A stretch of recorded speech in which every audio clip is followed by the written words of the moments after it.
God hou jou vas. In hierdie situasie waarin jy is op hierdie oomblik, hou die Here jou vas. Ek wil hê jy moet dit hoor vandag. God sê vandag, ek sal jou vashou, ek sal jou nie begewe nie, ek sal jou nie verlaat nie, ek is by jou.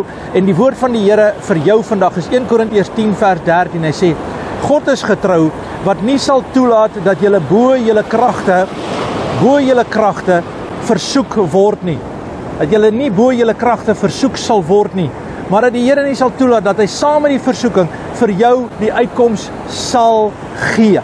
Die Here breek vandag vir jou op hierdie wyse deur. Hy gee jou nuwe krag en hy gee vir jou nuwe sterkte. Hy gee vandag vir jou die oorwinning, want jy het dit vandag in jou.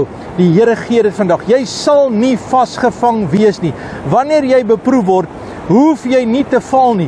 Jy kan vertrou dat die Here gee vir jou krag en hy gee vir jou sterkte. Hy gee vir jou die oorwinning vandag op 'n besondere wyse. Versoeking is nie jou einde nie. Elke valse struik sal jy oorwin deur die krag van die Here.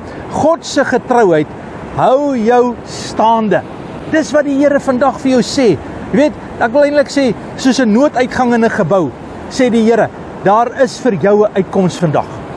Daar is vir jou uitkoms. Hy is jou nooduitgang. Vertrou hom, staan vas, maak nie saak wat aan die brand steek in jou lewe nie. God is daar om jou te red vandag. Glo dit, vat dit en maak dit deel. Aktiveer geloof in jou lewe. Dit is jou oorwinning. Vader, in Jesus naam dank ek U vir die deurbraak. En ek dank U, Here, dat U vir ons die oorwinning gee. Ek dank U dat geen versoeking ons aangryp, behalwe 'n menslike nie. Maar saam met dit gee U vir ons die uitkoms. Ons eer U daarvoor in Jesus naam. Amen. And God bless.